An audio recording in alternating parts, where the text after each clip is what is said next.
Bonjour à tous et à toutes. Aujourd'hui, nous sommes dans le psaume 40. Je remercie Dieu pour la méditation de ce psaume qui est riche et qui touche plusieurs aspects de la vie d'un disciple de Jésus-Christ. Bien sûr, nous parlons de disciples de Jésus-Christ. Or, le psaume 40 a été écrit avant la venue de Jésus-Christ, mais l'enseignement que David prodigue et donne dans ce psaume, par anticipation, nous parle aussi de la vie d'un disciple. Lorsqu'une personne veut vivre sur la terre dans l'obéissance à Jésus-Christ, eh bien, il va rencontrer des obstacles et des ennemis à l'extérieur. Il va se rendre compte qu'il y a aussi des problèmes intérieurs du péché dans la vie qui doit être vaincu. Et le disciple de Jésus-Christ aura aussi souvent des prières à adresser à Dieu, des prières pour demander la délivrance, le secours de Dieu, des prières pour que Dieu intervienne dans des situations précises lorsqu'il y a des ennemis qui voudraient empêcher l'Église de Dieu d'accomplir son œuvre dans le monde. Il y a des prières précises qui peuvent être faites, comme on l'a vu hier. Alors je relis à partir du verset 14, et aujourd'hui, on va s'arrêter au verset 16. Veuille, Éternel, me délivrer. Éternel, hâte-toi de venir à mon aide. Qu'ils soient couverts de honte et remplis de confusion ceux qui en veulent à ma vie. Qu'ils battent en retraite, qu'ils soient déshonorés ceux qui désirent mon malheur. Qu'ils dépérissent sous le poids de la honte ceux qui ricanent à mon sujet. Alors ici, au verset 16, c'est la suite de la prière que David a fait monter vers Dieu après avoir sondé son propre cœur et demandé à Dieu de le purifier. David parle à Dieu au sujet de ceux qui agissent à l'extérieur pour faire du mal ou empêcher le peuple de Dieu d'accomplir la volonté de Dieu dans le monde. Alors l'ordre est très intéressant et très important.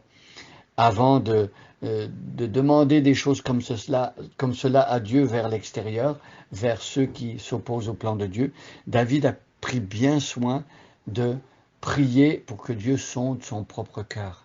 Si on ne laisse pas Dieu sonder son propre cœur, on risque de demander des choses égoïstes, on risque d'être pris par la vengeance personnelle, et ce n'est pas du tout ce qui se passe ici dans le psaume 40.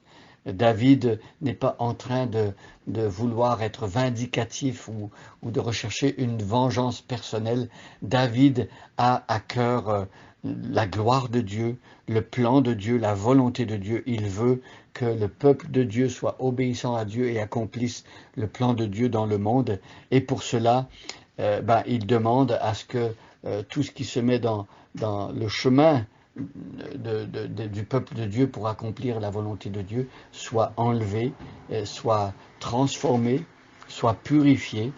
Et donc c'est le sens du verset 16 ici, qu'ils dépérissent sous le poids de la honte ceux qui ricanent à mon sujet. Alors David demande à ce que la lumière soit mise sur les actions cachées de ceux qui s'opposent à Dieu et que la honte des actions qu'ils commettent, qui sont injustes et malhonnêtes, puisse apparaître en plein jour pour qu'on puisse se rendre compte de là où se trouve la vraie justice. On peut s'imaginer parfois que ceux qui agissent dans le secret, en cachette, ne seront jamais découverts.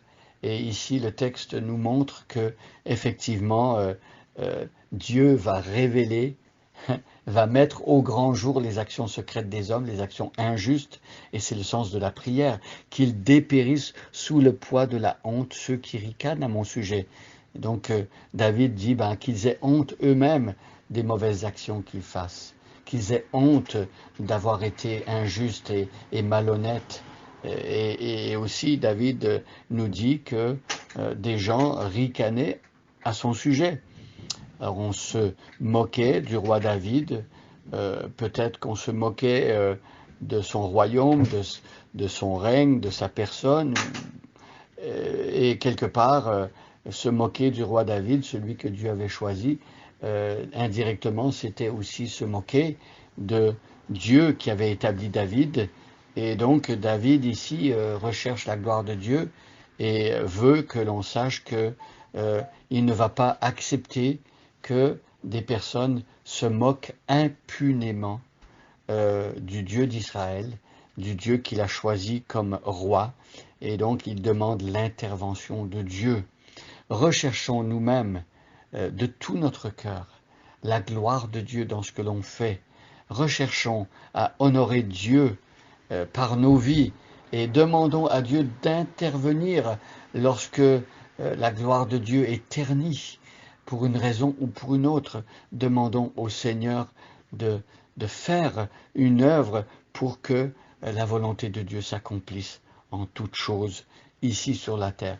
Si vous êtes actuellement dans une situation où il y a la moquerie par rapport à la parole de Dieu, par rapport au plan de Dieu, par rapport à la gloire de Dieu, demandez à Dieu d'intervenir, demandez à Dieu de faire grâce, demandez à Dieu de montrer sa justice, mais demandons aussi à Dieu de pardonner à ceux qui nous font du mal. Demandons aussi à Dieu que l'Évangile touche leur cœur pour qu'ils soient transformés.